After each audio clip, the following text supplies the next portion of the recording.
participación de Manuel Cipriano, máster en Derecho Internacional Económico con posgrado en Derecho y Gestión de las Telecomunicaciones de la Universidad Andina Simón Bolívar de Colombia.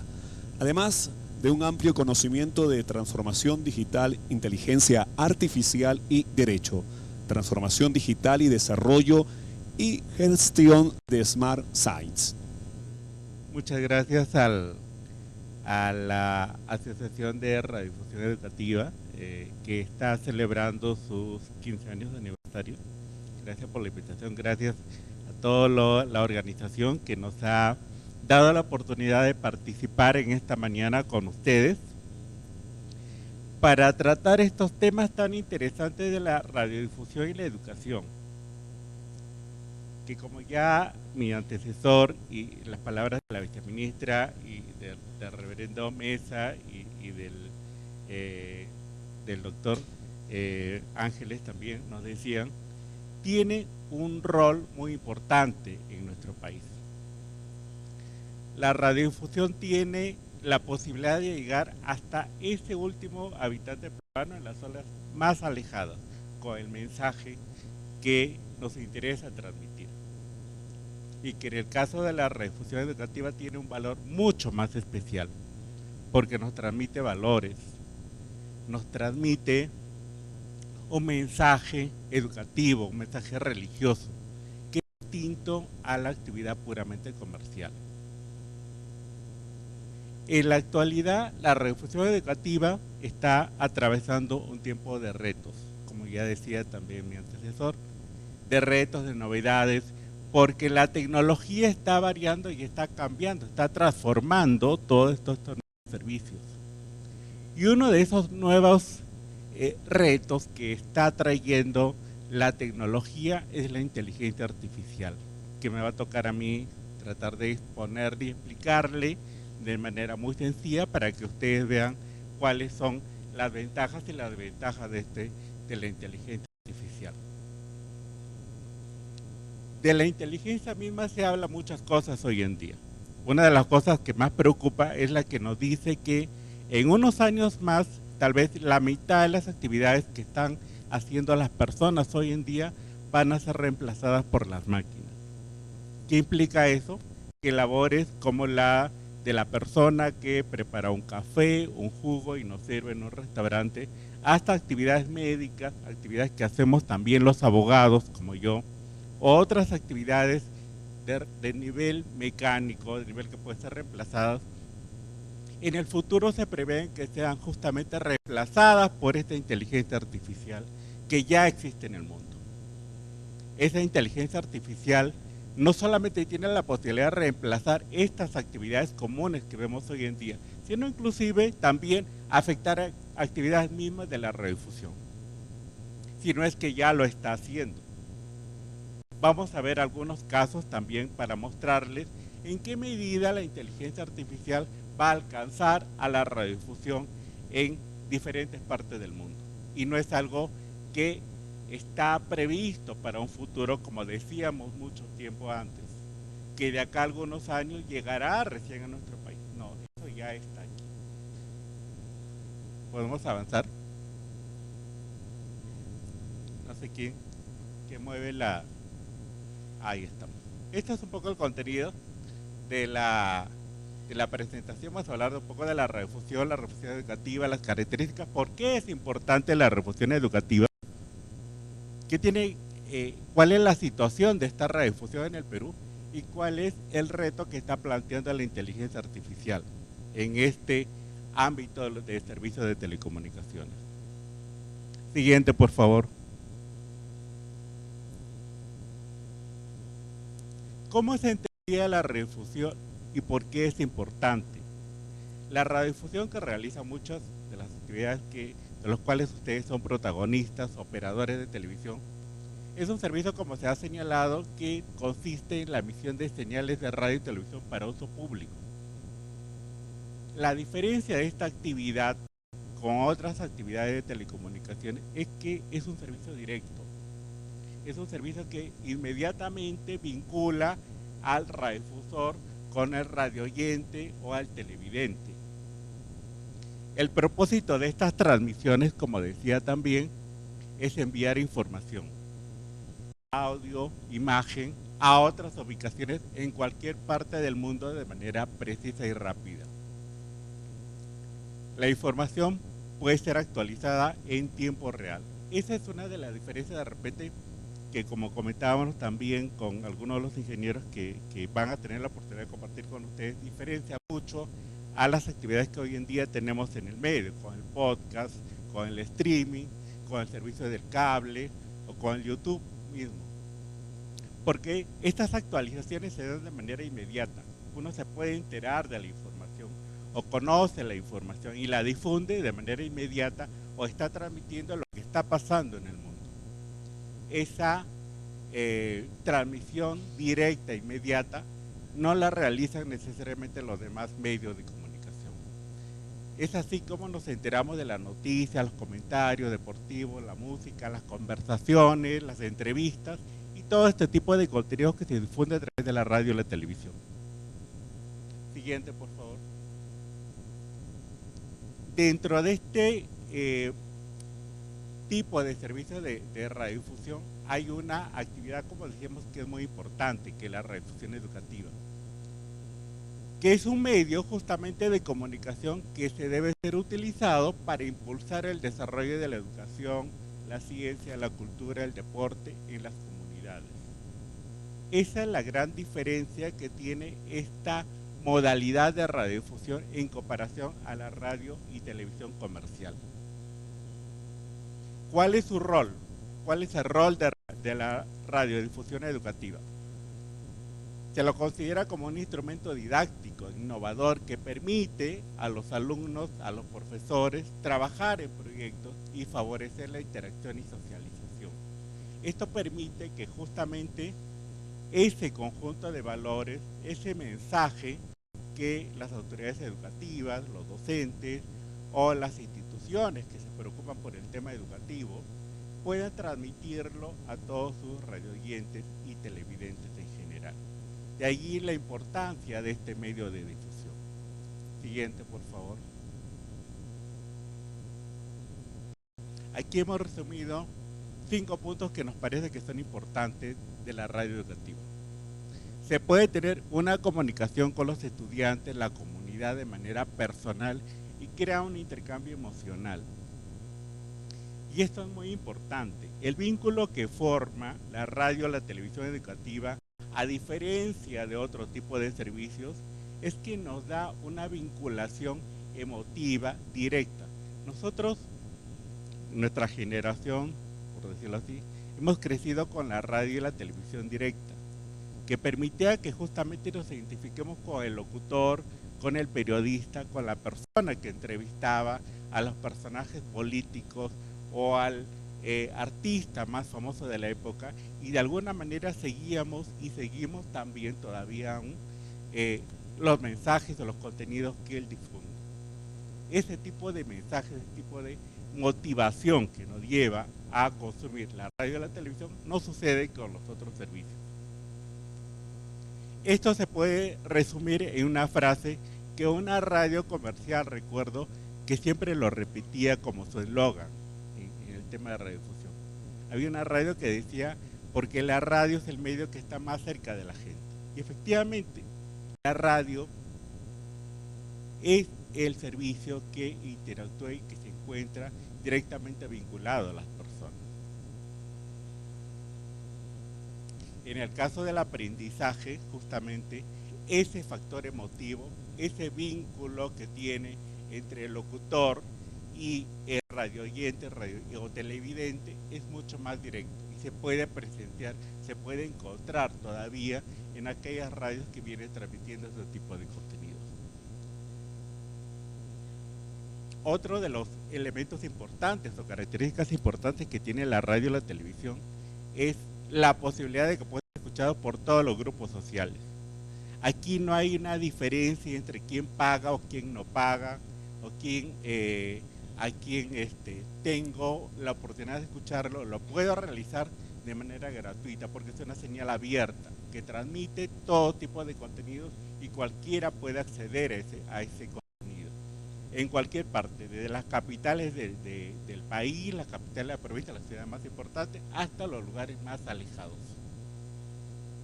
La tecnología de la radiodifusión en comparación a otro tipo de tecnologías es mucho más simple todavía. Esto permite que justamente hayamos tenido un servicio de comunicación que por años se ha mantenido, se ha desarrollado, y a pesar de toda la gran competencia que ahora tenemos en diversas tecnologías que se permiten o se transmiten a través de Internet, se siguen facilitando, se siguen desarrollando y no ha desaparecido. Se puede estimular la formación de imágenes mentales y fomentar la creatividad. Ese es otro elemento importante de la radiodifusión. El hecho de que cuando uno escucha la noticia, el mensaje, inclusive ahora que trabajaba esta presentación me hace recordar mucho a muchos años atrás había un tipo de programas que eran las radionovelas, que no sé si ustedes llegaran a consumir ese tipo de programas que transmitía una telenovela por radio, y nosotros nos imaginábamos cómo se desarrollaban los personajes, cómo eran los personajes. Nuestra mente trabajaba en base a lo que los artistas, los locutores nos decían a través de la radio. Imagínense ustedes la capacidad de la radio de poder llegar a este tipo de personas y vincular justamente esa historia, ese personaje con el público consumidor. Esa es otra gran ventaja que tiene la radio y la televisión sobre otros servicios. Se puede escuchar en lugares, como decíamos, más remotos, donde el Internet no llega. Actualmente, todos los países estamos muy interesados en desarrollar lo que es la banda ancha, lo que es el Internet, el 5G, el Internet de las cosas y todas las tecnologías que tenemos ahora en el mundo. Pero no todas están llegando. Inclusive hay estudios y hay una fuerte preocupación de parte de diferentes estudios e investigadores que están realizando, es que en algún momento se va a formar una brecha tecnológica justamente entre aquellos que pueden gozar de la banda ancha de la 5G en comparación a otro tipo de servicios. Eso es algo que se puede llegar a realizar y sobre las cuales las autoridades tienen que comenzar a trabajar también para que el Internet, con todas las bondades y beneficios que se da en el mundo, puede llegar a todo el país y no solamente sean unos pocos los que consumamos estas tecnologías más avanzadas. Siguiente, por favor.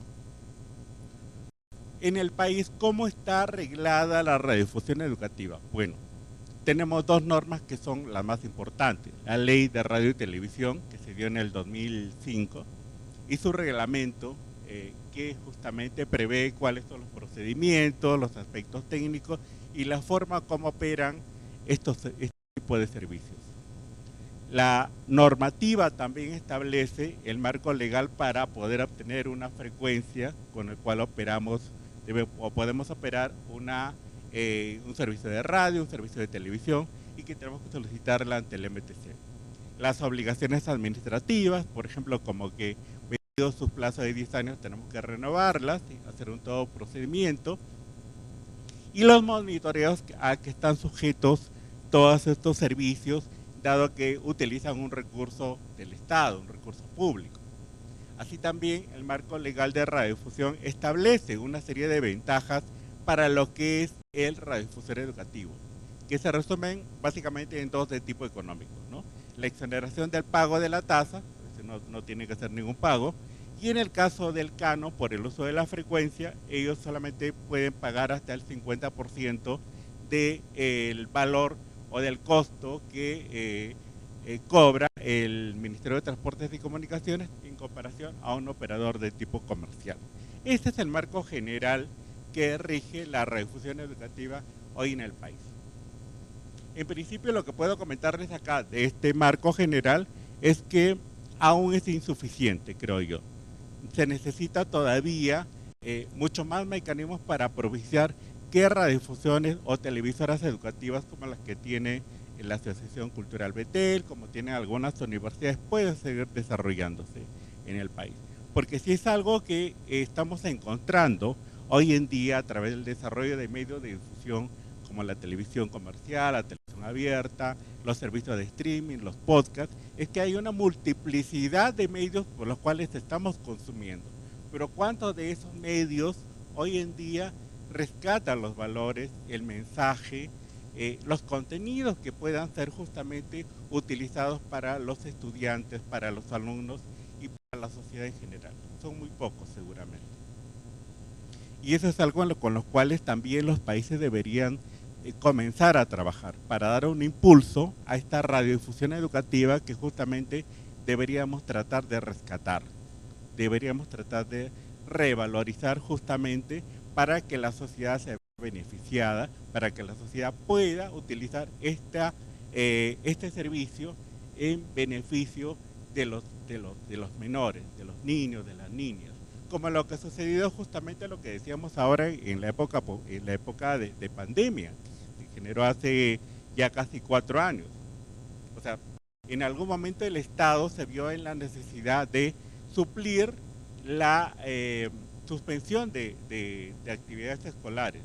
No había ningún recurso, ningún medio por el cual nosotros podamos reemplazar una actividad educativa. Los docentes estaban en sus casas, los estudiantes en sus casas, y había una necesidad de vincularlos. La única forma que se encontró fue a través de los medios de comunicación. Se desarrollaron plataformas de comunicación, obviamente para brindar servicios o para llegar con contenidos educativos a través del internet a diferentes estudiantes, pero no era suficiente. Nuestro país todavía tiene un déficit de internet muy alto. Solamente casi el 70-80% de la población tiene la posibilidad de tener acceso a internet de banda ancha. Hay un gran porcentaje de población en localidades muy alejadas del país donde todavía no llega este tipo de tecnologías y no podemos llegar con el contenido que se necesita. De allí que la radio y la televisión sí ha sido un instrumento de mayor éxito porque tiene más alcance. Actualmente en el país casi más del 99% de población tiene el acceso a la televisión. De allí que es importante todavía mantener y darle la importancia que necesita este medio de difusión.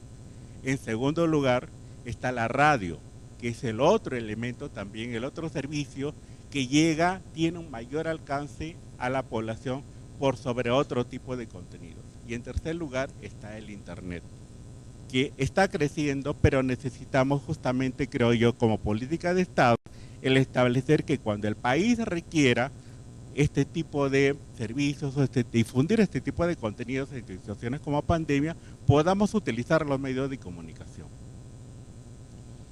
Y no sustituyendo uno a otro, sino tratando de que coexistan libremente en la medida de que haya una utilidad, como se decía hace un momento, como en la medida de que haya un interés todavía por la población, por la sociedad en consumir este tipo de contenidos para que podamos darle la importancia y facilitar que estos contenidos se sigan difundiendo a través de los medios de comunicación.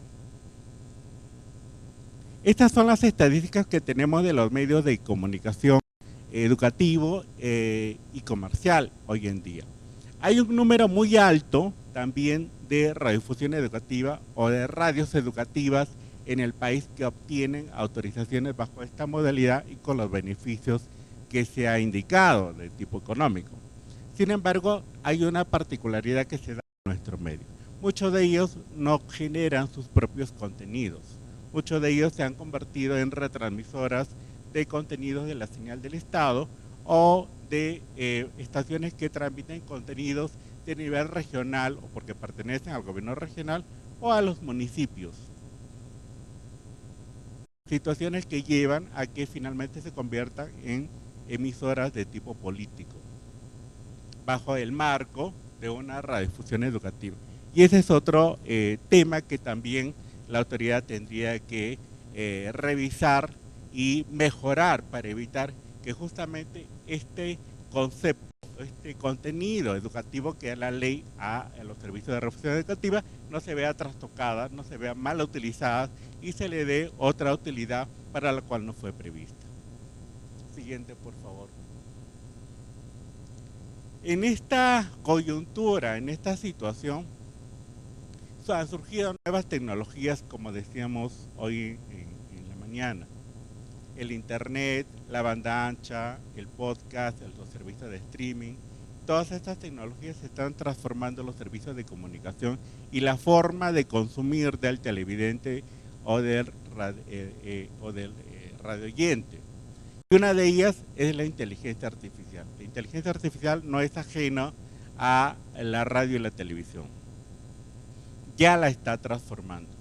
Pero partimos por su concepto, partimos por su definición, de tratar de entender qué es la inteligencia artificial y por qué está alterando los medios de comunicación.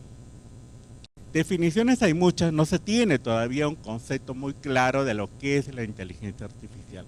Muchos especialistas han tratado de brindarnos una definición, un alcance para ver ante qué nos estamos enfrentando.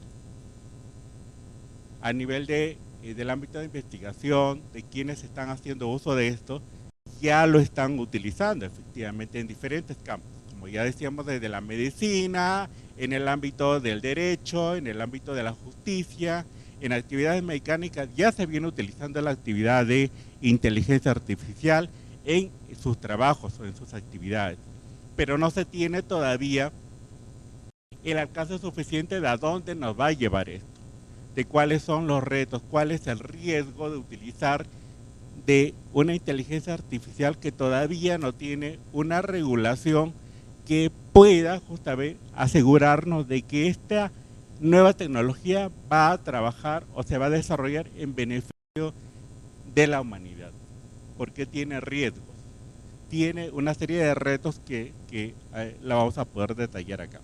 Pero bueno, la inteligencia artificial, como decíamos, ha sido definido hoy en día como una tecnología con capacidad de resolución de problemas tal cual lo hacen las personas.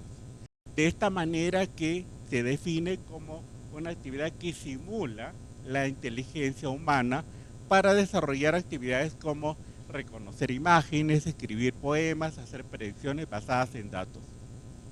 Actividades que se caracterizan por dos cosas, básicamente. La posibilidad de procesar una capacidad, un volumen de información tan alto que es imposible que los humanos ya podamos replicarlo. Y sobre todo, la velocidad en que procesamos esa información. Esas dos diferencias entre capacidad y velocidad han hecho que justamente podamos admitir esta nueva tecnología como una inteligencia que actualmente no ha llegado a igualar a la inteligencia humana, pero que se prevé que en los próximos años ya llegue a ese nivel de igualar este nivel de inteligencia que tenemos las personas, y con el riesgo de que a futuro inclusive pueda ser superior. Siguiente, por favor. ¿Cómo hemos llegado a evolucionar tanto en el tema de inteligencia artificial? Esto no es un tema que se generó con el ChatGPT, con el cual todos conocemos y hemos escuchado hablar.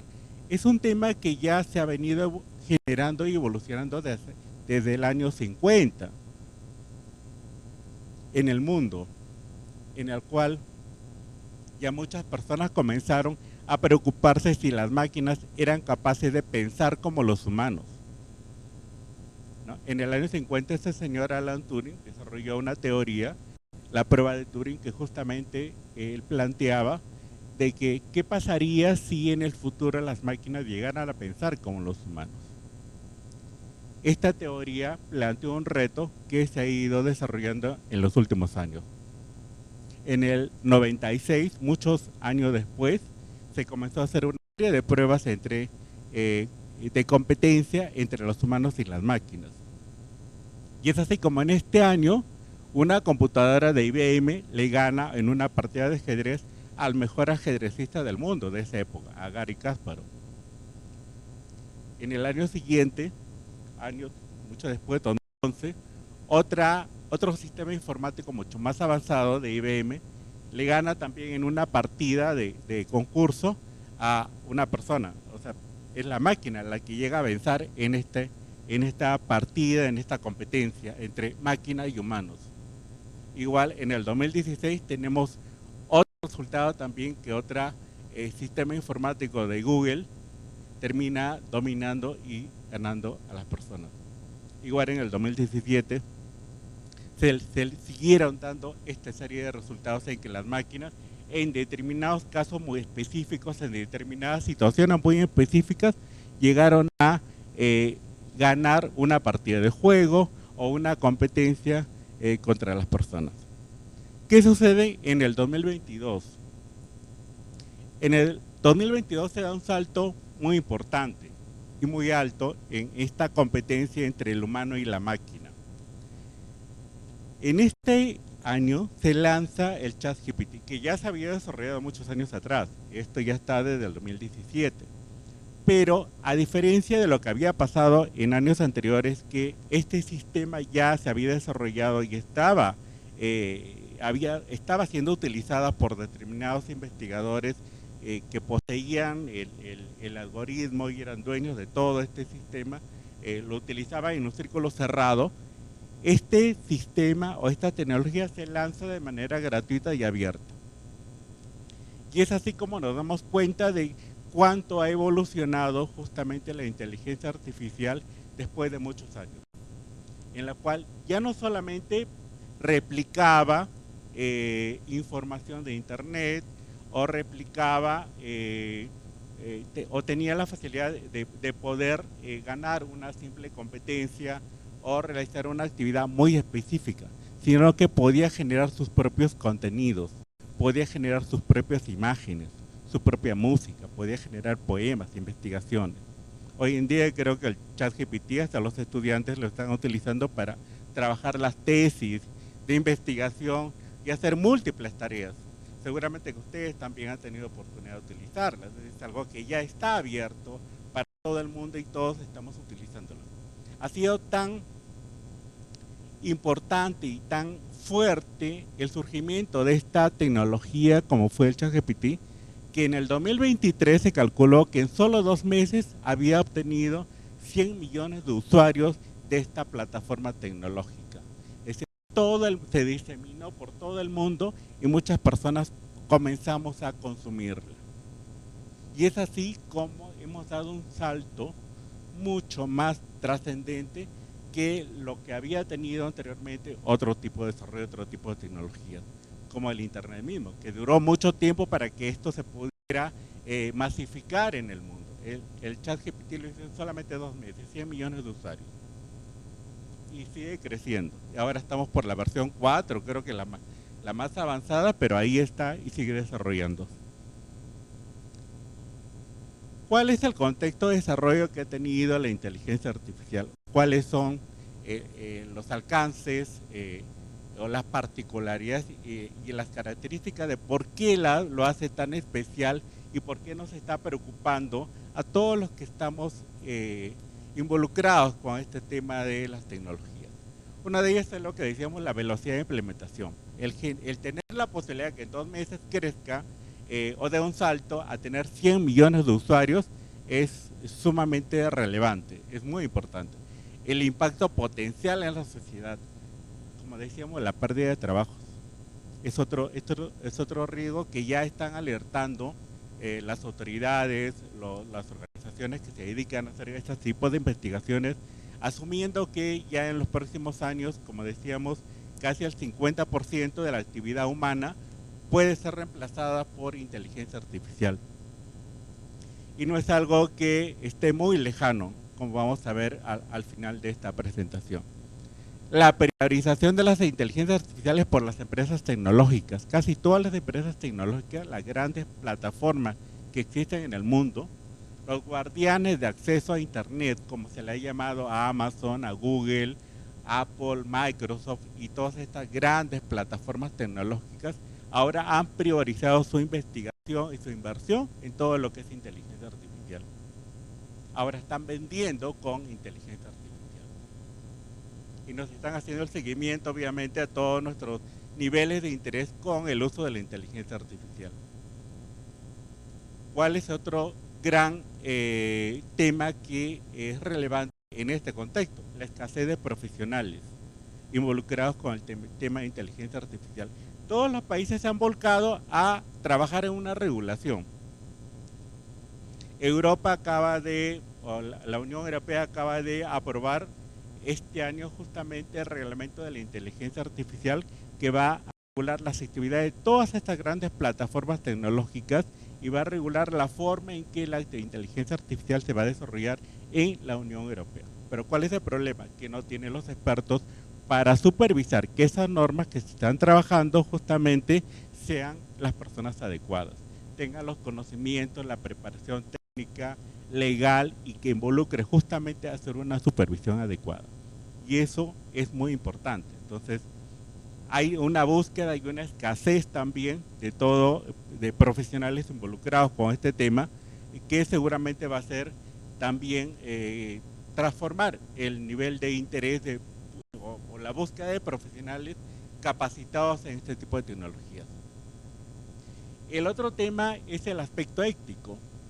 El aspecto ético es un tema que también está preocupando mucho a las autoridades, porque ¿qué es lo que se ha descubierto con el desarrollo de la inteligencia artificial?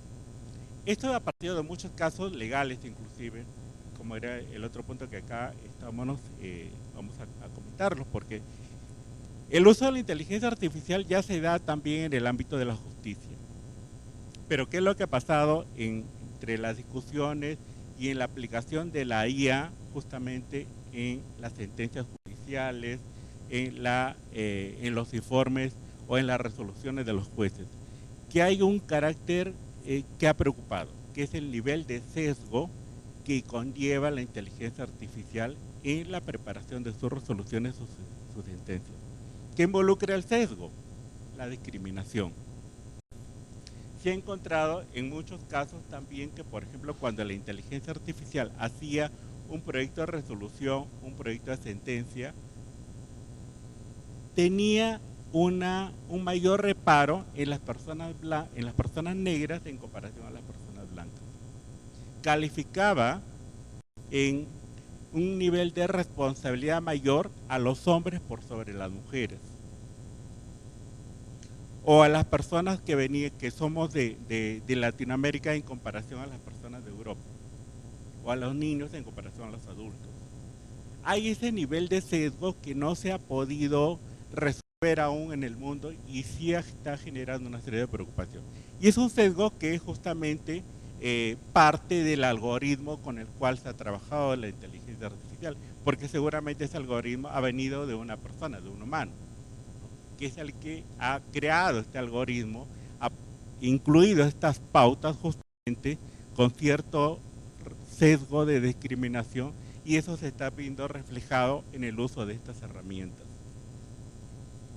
Ese algoritmo, ese sesgo justamente es lo que está preocupando y está tratando de resolverse a nivel mundial, porque eso no debería reflejarse en una tecnología, pues si le damos el poder a este tipo de tecnologías a reemplazar a un juez, a una autoridad que resuelva justamente una discrepancia entre blancos y negros, va a terminar perjudicando a un sector de la población de manera injustificada. Siguiente, por favor. ¿Qué efectos tiene en la educación la inteligencia artificial? Obviamente tiene también unas ventajas muy positivas, tiene aspectos favorables que va a favorecer la educación, y eso lo han reconocido diversas autoridades del mundo.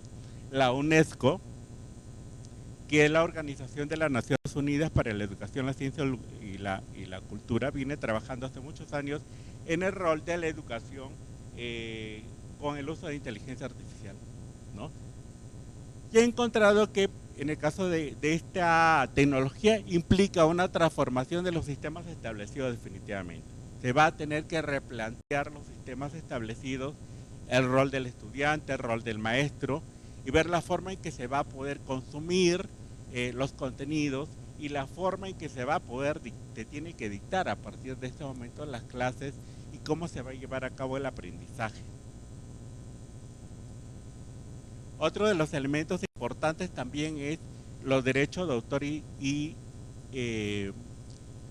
las normas sobre propiedad intelectual, porque si usted hace uso, no sé si se han dado cuenta que cuando hacemos uso de la inteligencia artificial para crear imágenes, para crear historias, para crear videos, haciendo uso de la inteligencia artificial, muchos de esos contenidos lo hace utilizando imágenes que ya están en internet o imágenes que de algún artista, de algún personaje famoso, de un político, pero sin la autorización de ellos.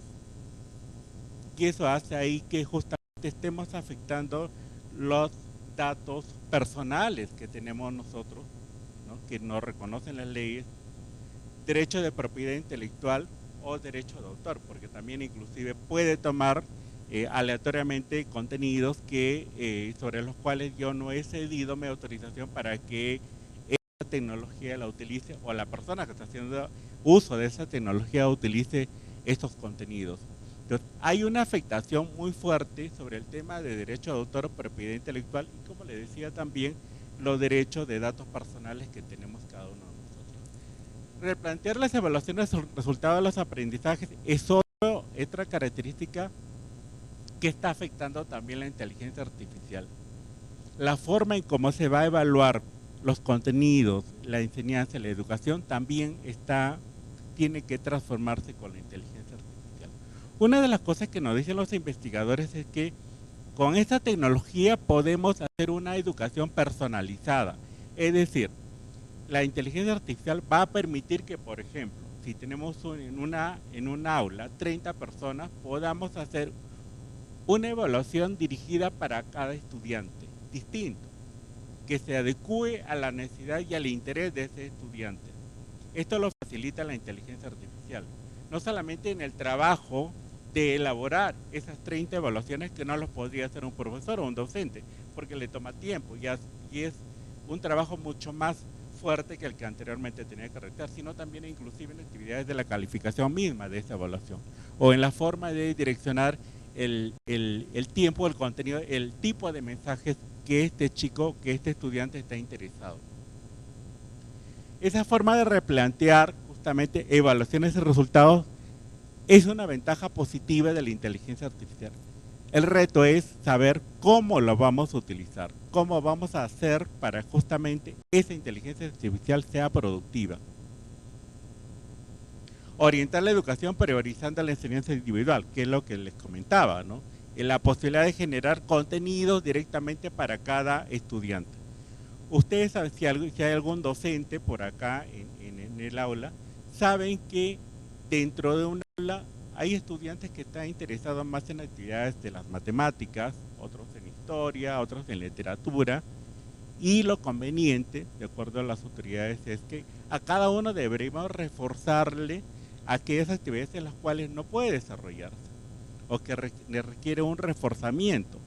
Ese reforzamiento podría generarse o podría darse a través justamente de estudios con inteligencia artificial.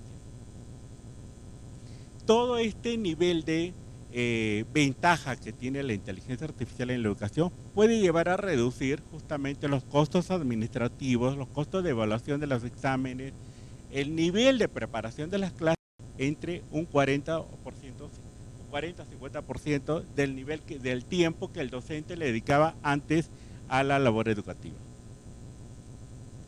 Otra ventaja es que nos permite investigar y hacer un seguimiento de aquellos estudiantes que tienen problemas psicológicos o problemas biológicos.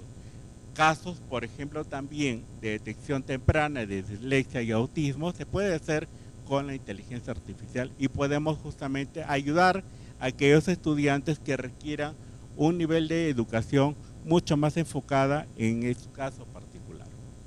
Y como decíamos también, el nivel de enseñanza tiene que cambiar, con lo cual el futuro rol del maestro de las aulas va a tener que transformarse.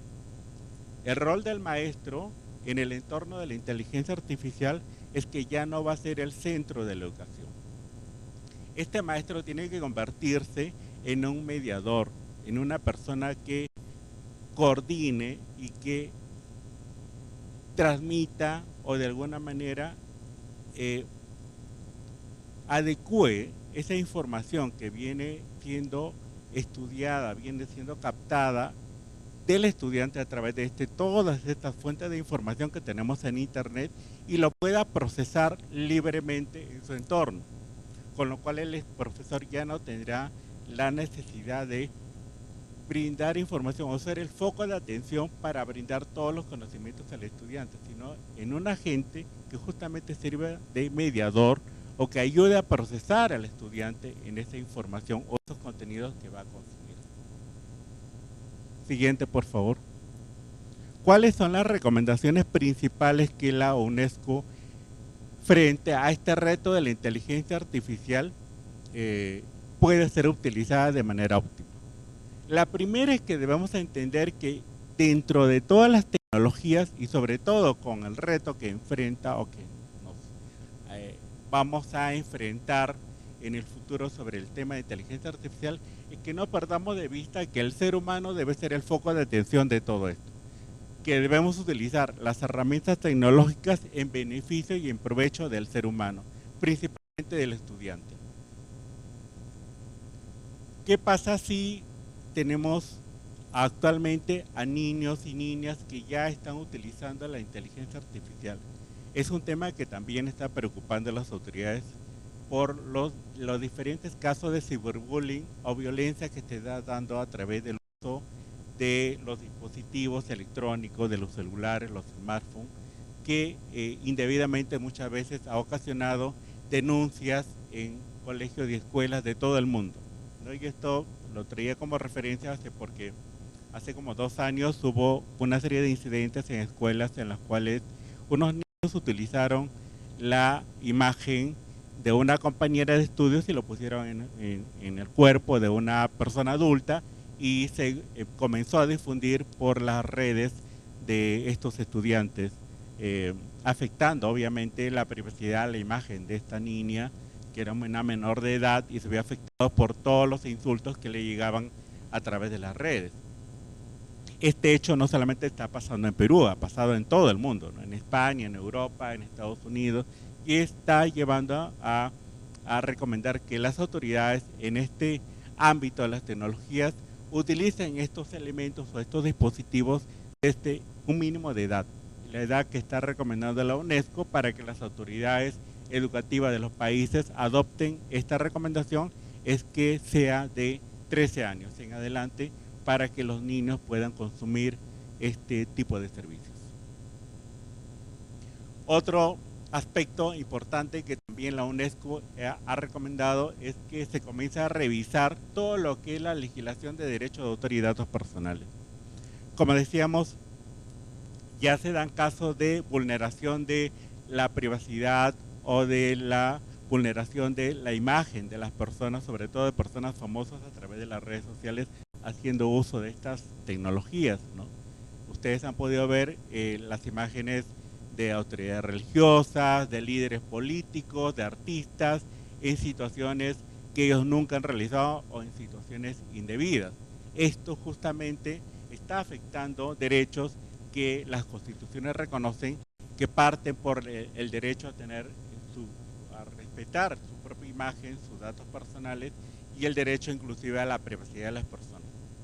Y el otro aspecto importante, como decía desde el inicio, es la formación de los docentes, ¿no? La capacitación de los docentes en la inteligencia artificial, que es otro elemento importante, porque no solamente se va a requerir que haya políticas, haya reglas, los cuales los países van a tener que dar seguramente en algunos años para evitar que se sigan vulnerando derechos fundamentales, sino también capacitar a aquellas personas que van a utilizar la inteligencia artificial en las aulas, en los colegios, en las universidades.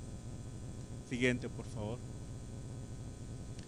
Y llegamos al último punto, bueno, ¿cómo está transformando la radiodifusión específicamente el tema de la inteligencia artificial? Bueno, haciendo una revisión de todos los temas de inteligencia artificial y cómo se está involucrando con el tema de radio y televisión, encontramos que muchas de las actividades ya están siendo utilizadas con el uso de inteligencia artificial. La producción de programas, ¿no? Ya tenemos actividades como la traducción de idiomas, los subtitulados, reconocimiento de voz, todos ellos ya tienen la posibilidad de que sean utilizados o desarrollados haciendo uso de estas tecnologías. La evaluación de la calidad de la inteligencia artificial, ok, que permite la inteligencia artificial es permite generar una mayor calidad en este tipo de desarrollo de contenidos. El ensamblaje y acceso a programas, la emisión de radiodifusión, la catalogalización de metadatos, de la Big Data, de la cantidad de datos que tenemos, por ejemplo, en un canal de tipo informativo, ¿no? La posibilidad de que podamos tener una base de datos que sea muy grande y que podamos de alguna manera sintetizar o buscar y ubicar de manera inmediata en una situación particular. La adaptación de la potencia de emisión, los análisis de audiencia, que era otro tema importante que también seguramente a los radiodifusores les preocupa mucho, el tener un análisis de audiencia de cuánto su programa, su canal de televisión, su radio, está siendo consumida por el público en general. Ya hay herramientas también de inteligencia artificial que permiten hacer eso. Y en general la inteligencia artificial facilita el acceso a la información y garantiza que el contenido, como decíamos acá, sea inclusivo y accesible para todas las audiencias, ¿no? La posibilidad de que llegue justamente a audiencias de todas partes del mundo, hasta de los lugares más alejados. No, puedes regresar a la anterior. Y los dos casos acá, o las dos experiencias que he encontrado que en este año ya se han desarrollado, son dos casos muy particulares, ¿no?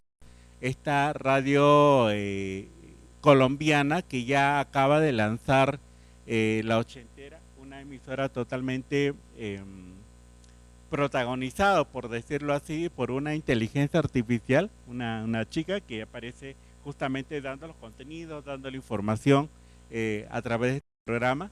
Ya tiene su propio canal, su propio programa para transmitir sus contenidos. Y no solamente se dio en Colombia, sino también este año se acaba de lanzar en una estación del Grupo Fórmula en México, otro tipo de programas en la cual la locutora es creada con inteligencia artificial. Esta locutora no existe, los contenidos ya lo se viene procesando con inteligencia artificial, y ahí tienen ustedes el programa. No podemos ver acá el video porque tenemos que conectarnos a internet y seguramente va a tener un poco más de tiempo, pero son dos de los casos más últimos que ya se han dado en Latinoamérica, en las cuales el uso de la inteligencia artificial en la radiodifusión ya es un hecho concreto, ya es un hecho que se viene dando y no es una especulación o una idea de que en el futuro se podría dar. Siguiente, por favor. En general, lo que podríamos sintetizar es el reemplazo de algunas actividades de radiodifusión, de hecho que se van a presentar en la radiodifusión, el incremento de pagos para radioyentes o televidentes. Hay muchos programas que se están desarrollando con el uso de inteligencia artificial, pero que son pagados. Es otra característica de esta nueva forma de consumir y de brindar servicios de radiodifusión. La radiodifusión personalizada y localizada, ¿no? En la medida de que podamos utilizar una inteligencia artificial, así como en el caso educativo, como veíamos, también puede permitir que esta herramienta segmente el uso de determinados contenidos para cada público objetivo, tengamos una mayor variedad de contenidos de radiodifusión, en vivo inclusive y bajo demanda. La generación de información falsa, bueno, ese es otro tema también, porque en la medida de que este tipo de contenidos o este tipo de plataformas no son reguladas a nivel mundial, hace que los contenidos inclusive no tengan una certeza de que sean totalmente ciertos. Hay que saber de alguna manera identificar aquellos que provienen de una entidad seria, por decirlo así, para evitar que justamente caigamos en las situaciones de consumir información falsa, fake news, como se le conoce aquí. La protección de derechos humanos, como decíamos acá, los casos de discriminación, eso puede ser también muy sensible en la forma en que cómo vamos a desarrollar este tipo de contenidos y cómo vamos a promover el uso de la inteligencia artificial. El caso, como le decía, de esta persona que fue, y es un caso que sucedió en los Estados Unidos hace casi 10 años, en los cuales se le discriminó por el hecho de ser varón. Se le discriminó y en un caso penal se le terminó sancionando con una mayor pena porque la inteligencia artificial resolvió a pedido de la justicia en que por el hecho de ser hombre tenía una mayor riesgo de reincidencia en comparación a que fuera una mujer, ¿no? Ese tipo de situaciones también pueden plantear un riesgo y pueden afectar también los contenidos en los cuales se va a utilizar la IA en el tema de contenidos. La necesidad de un esquema de cooperación internacional. Esa es otra forma también que se viene trabajando a nivel mundial. El hecho de que muchas de las regulaciones que vienen trabajando los países solamente involucran el ámbito de un solo país. La Unión Europea está trabajando en un reglamento de IA, pero que solamente va a involucrar a los países de la Unión Europea. Eso no se hace extensivo al resto de países, con lo cual se va a requerir en el futuro que haya una mayor nivel de colaboración y compromiso de todos los países para que podamos enfrentar estos retos si es que vamos a seguir trabajando con las tecnologías de la manera tan libre y abierta y en todas las actividades que querramos realizar. Y ahí se presenta finalmente el último punto, que es el reto de regular o no regular, es decir, si va a ser necesario establecer una regulación o no para este tipo de tecnologías por todos los riesgos que también está presentando. El otro día justo en una entrevista me preguntaban, me decían, ¿y crees que es posible ya comenzar a regular la inteligencia artificial? Yo lo que veo es que todavía es muy complicado, es muy complejo el poder tener una regulación para la inteligencia artificial en la medida que está evolucionando muy rápido. No se tiene todavía un consenso de a dónde vamos a llegar o cuál va a ser el fin de esta evolución. Y por lo tanto, la regulación posiblemente que se está dando aquí quede totalmente desfasada en pocos años. Pero sí podemos comenzar a trabajar en un código de ética que justamente prevea los riesgos principales, ¿no? La preservación de los derechos humanos como elemento central de todo el desarrollo tecnológico. Es decir, que no perdamos de vista que estamos trabajando y podemos afectar justamente a los seres humanos. Como decíamos hace un minuto, el tema de la afectación que se ha hecho a estos niñas y niñas en el colegio por el tema de ciberbullying o violencia escolar ya es un hecho concreto. Y ahí sí hay que tratar de proteger este tipo de situaciones justamente con determinadas reglas para que no se vuelva a repetir. Siguiente, por favor. Finalmente también esta última diapositiva lo ponía porque también me preguntaba en una entrevista un periodista, me decía, bueno, ¿va a llegar finalmente a reemplazar la máquina, la inteligencia artificial a todos los humanos? Y yo lo que le decía es, bueno, o sea, de que podamos hacer con la inteligencia artificial depende mucho de nosotros, de hasta dónde nosotros podemos llegar. Porque depende finalmente de los humanos los que estamos trabajando con el tema de ella. Es una tecnología inventada por los humanos. De ahí que me pareció adecuado lo que decía este señor Chris Duffy, que el único límite para la inteligencia artificial es la imaginación humana. Lo que querramos hacer con ella depende de nosotros. El alcance que podemos darle o los límites que nosotros querramos dar a la inteligencia artificial está en nuestras manos. Pero hay un punto de partida que creo que es lo principal, que debemos comenzar a capacitarnos y debemos comenzar a conocer qué es la inteligencia artificial, cuáles son las ventajas y cuáles son los riesgos. Por eso me parece importante, y gracias nuevamente, reitero el agradecimiento para la invitación a este congreso, porque creo que es un punto de partida por los cuales ustedes pueden comenzar a prepararse, a capacitarse en este tema y tomar las decisiones que aquí consideren que más les convenga. Muchas gracias.